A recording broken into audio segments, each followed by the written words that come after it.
Hey everybody, welcome back to the West Virginia Hospitality and Travel Association's Hospitality Highlights.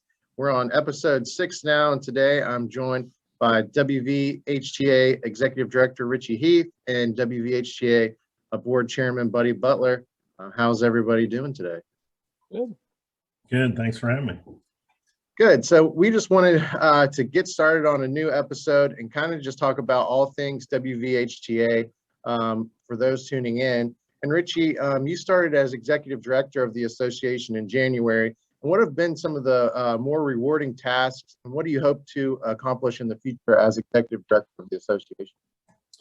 I'd say, Jordan, probably, almost dating back to the start of the pandemic. I think the last year and a half have been highly rewarding in terms of the help we've been able to provide to WVHTA members and non-members alike in the industry as a whole. Obviously, the last year and a half has been unprecedented, and restaurants, hotels, travel attractions have faced circumstances that they've never faced before and may unlikely ever face again. And so, with the work we were doing helping out the association prior to my start as executive director, it's just been, I think, very rewarding on a daily basis to see things you're doing really make a difference with members, businesses, and their lives on a daily basis. Yeah, speaking of helping businesses out and accomplishments, can you touch on some of the accomplishments that the West Virginia Hospitality and Travel Association had for our members during the legislative session? This was an unusual session with obviously the pandemic going on, but it was a big session for the association and for tourism in West Virginia. It was. It was a unique session, obviously, with restricted access to the Capitol. We weren't able to have Tourism Day as we've had in years past, where we always have great support from throughout the state. But it really was a tourism session, and we had a number of key pieces of legislation, complete action. Obviously the governor placed a significant emphasis on tourism and elevating the Office of Tourism to a cabinet secretary level position. And now Commissioner Ruby serving as the first cabinet secretary of tourism. So that, I think, is great in that it emphasizes the importance of the industry to the state and its economy. We were very excited to finally get action completed on the Airbnb legislation. We had gotten that across the finish line with the legislature the year prior, but it had been vetoed for some technical reasons. So we were able to get that legislation done earlier this year.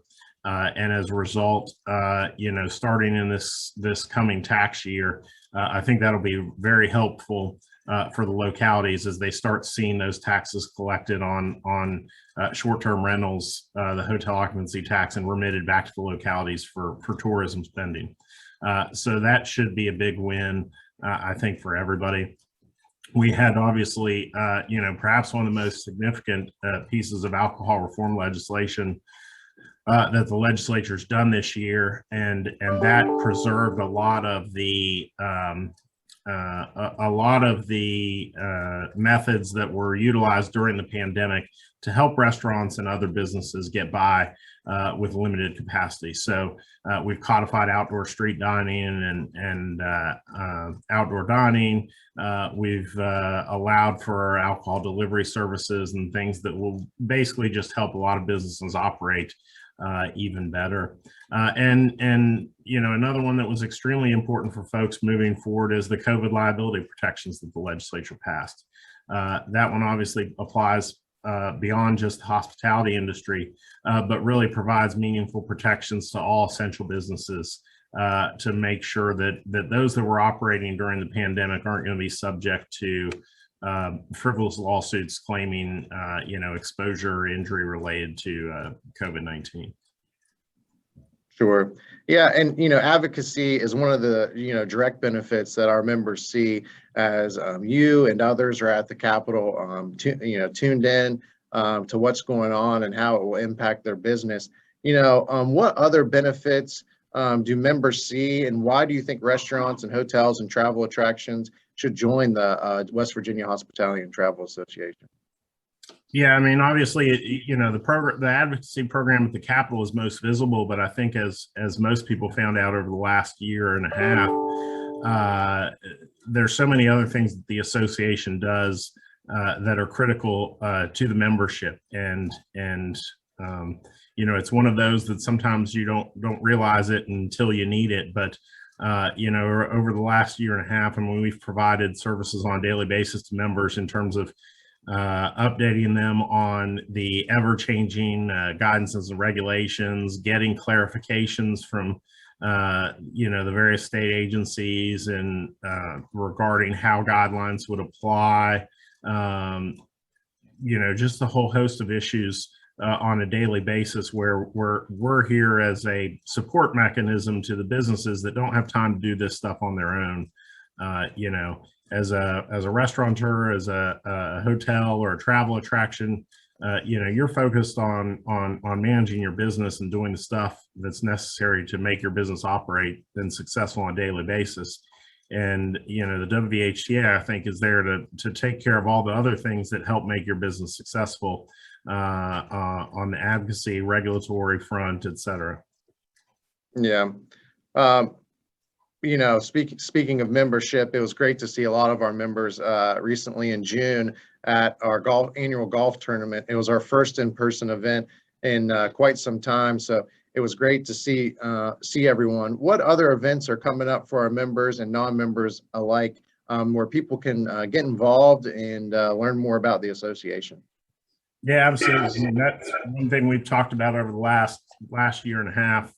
I mean, obviously, in-person socialization is key to the hospitality and travel industries. And so it has been tough from that standpoint not to be able to gather and get to see everybody. And so we were very happy to have the golf tournament, and a lot of folks were excited about that. And we're working on a full slate of events for the next year. Our biggest scheduled events will have Hospitality University will take place later this year, November 13th through the 15th. That usually would take place in February, but given where the COVID numbers were earlier this year, we thought it was better to move that back to later in this year. So we've sent out registrations for folks and sponsorship opportunities now for Hospitality University, and we're really looking forward to that and think that we'll have a good crowd and turnout. And then we'll be back on our normal schedule for Hospitality University next year in February on the 26th through the 28th. So a couple of great conference opportunities. We've started talking about Tourism Day and already planning for the legislature and our Tourism Day reception. So, we're looking forward to getting folks back down to the Capitol next year and doing that. And then we'll also have a number of events that we'll work on here from now to the end of the year. We've got a Hospitality and Travel Association PAC event that we've scheduled for Power Park later in August. And we're going to be hopefully taking advantage of the opportunity of being able to get out and visit the various areas of the state and have member events and things like that. Hey, Richie, I know you've worked with other industries in the past. Did you have any perceptions of the tourism industry prior to the last year and a half that maybe have changed over time, or what's been your perception of the tourism industry compared to other industries that you've worked with? I think, I don't think I had any perception that turned out to be different, but obviously coming into it was aware of just how important hospitality and tourism industry is in the state. And I think, now I think I've got an even greater appreciation of that. And I mean, I think it's in the day-to-day seeing just how many issues and things that hospitality and travel touches upon. And I think that's something that folks are realizing a lot more. Obviously, I think we've seen at the Capitol and among policymakers, et cetera, folks have really started to realize the importance as well over the last couple of years So I think that's been the biggest thing, is just, I think being able to be part of this during a growth period. I mean, I think it's obviously on the upswing. And so, that's been great. We worked with Falks and Associates for a long time, and they did a great job for us. Tell us a little bit about, what the Bowles Rice team brings to the table for WVHTA and some of the things that you guys are excited about moving forward. Yeah, absolutely. So, as you mentioned, I'm an attorney here at Bowles Rice. So my introduction to WVHTA started when we at Bowles Rice were doing some strategic planning for the association. And we've helped with projects on and off for the last several years, and worked closely with Carol and Stella at Falks and Associates, and have really appreciated them allowing us to be involved in helping the association, and it really grew from there. We've got I've got a lot of experience in association management and government relations. I practice government relations full time, and so those are really two areas where we thought, look, we can help WVHTA with this transition process so that they don't miss a beat, and keep growing the association, and go from there. And so we brought Jordan on to try to help with the membership and development and things like that, and just really happy to work hand in hand with the WVHTA to grow both the association and the industry as a whole.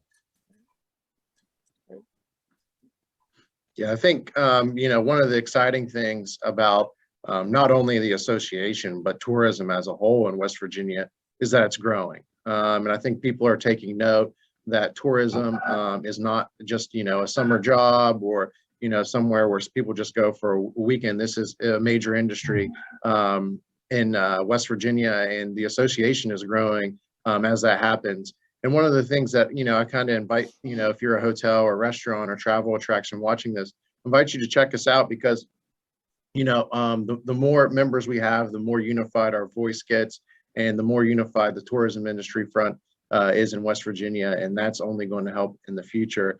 And so, Richie, if people are interested in learning more about the WVHTA and what the association does, what's the best way to get in touch with us or reach out, or where should they go online? Yeah.